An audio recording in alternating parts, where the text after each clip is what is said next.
Okay, so next up we have the Firefighter deck by Card Shark and Adriano Zanetti. Now the Firefighter deck is, imagine if you combined a Mirage deck with Inferno by Joshua J. This would be the result. This would be like the offspring. Okay. Yeah, it is. Two classic tricks fused together to create this one incredible gimmick deck. Now, you're about to see a performance of it to Tom, obviously. Please bear in mind that this is a fully gimmick deck, so you can only do this, you can only use this for the one trick, but it's a very good trick. We're not going to say any more. Let's have a look at the performance. Now, here my friend Tom, and Tom, I have some cards here. Now, these were actually my dad's cards from when he was very, very young, and this was his favourite deck of cards. And believe it or not, when it was like 15 years old, about 70 years ago. Yeah, about 70 years ago, the house, it burnt down with all his magic box inside, and he only could save one, and he chose to save this deck of cards because it was his favourite. Yeah, he was only young, so he didn't have many tricks, but he chose to save this deck of cards. So that really means something to you then, doesn't it? Yeah, but so there was because of the fire, it popped one of the things upstairs, I forgot what it was, but it popped and then there was a boiler. So, and it created a load of explosion. So then all the cards, because they weren't inside the box, but that's why they're not inside the box. But they all came off and they all started fluttering to the ground, and it was able to pick. It was able to save one of them before it completely was burned like this, and it's in there. But you've got to try and figure out what that one card is. Okay. Okay. So just imagine all the cards falling the numbers and the pictures. Yeah. Which one do you see? I see the numbers. The numbers. So when the numbers are going down, they hit the bottom. Yeah. And then there's only the pictures left. Yeah. Okay. So now the pictures are falling down, and then you decide to grab one picture card. Which one was it?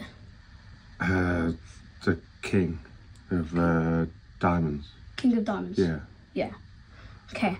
But as I spread through, you can actually see that all of these cards are completely burnt. Even the ones that have a little tip of white, they are burnt. Yeah. Apart from one card. Wow. This one, right there. And you can see that none of these cards have survived. No. Anyway, they're all completely burnt to the ground. Every single one. But this one was perfectly fine. What card did you say? King of Diamonds. King of Diamonds. Whoa! So that's the trick. That right there is the trick. You bring out the deck of cards, it's all burnt, they apparently name any card, and whichever card they name, you're going to show that that's the only one that's not burnt in the deck. Now, It's quite good. it is, I do actually like this. It's okay, yeah, it's quite good. I do actually like this. I like the way, now... It's a simple idea, but it's good. Yeah, they've limited the choices. So the choices of the actual... you're not having... What am I trying to say here? You can't have them name any card. You're limiting the choices, which happens with a lot of these style of routines. In fact, if you do know Inferno, the choice is limited in kind of the same way, but not as extreme. You've basically... They're going to be thinking of a picture card, and you have the ability with this deck to show front and back that every single card is blackened and burnt, except for one card in the deck, and the one card in the deck that's not blackened and burnt is the card that they name. Yeah. Now, negative, you have to carry around this deck, but positive... And it doesn't have a card case either. Yeah. It does have a card case, but you wouldn't want to put it in the card case because it's meant to be a burnt deck of cards. You'd want to wrap an elastic band around it or something. But positive... it didn't have a card case. Yeah, no. You've got... I actually prefer this to Inferno, because even though Inferno, you've got one card and the one card's there and that's it, there's more choices with this deck, and I love the image of all of the burnt cards. I think that that they look really good, and the system that's designed to actually make this work and how Card Shark have actually got this to work, it's a lot more clever than you might be aware of.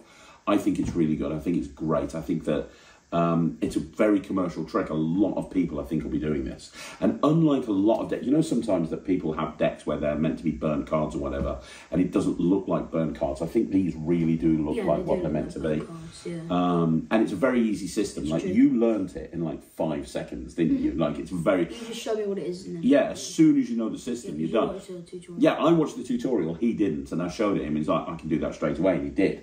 And Tom... he was like, oh my God, that's brilliant. I love that. Like, it's a really good trick. I could see myself doing this. Now, it's a card trick. I don't know if you'd do it, but I could see myself throwing that into my case. I wouldn't be doing it all the time, but I could think right time, right place. I think that would work really well. And I like it as much as I like the One Card by Daniel Garcia. I think this is good. It's really good.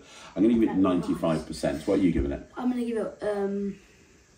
It's a card trick. Yeah, I'm going to give it 79%. I don't know if I'll do it, but it is good. Yeah, you're not going to do it. I know you're not. But it is good. It's great. If you're looking for a commercial card trick that's very it's self-working. Yeah, it's Self-working, very easy to do, then this is the one you want to go for.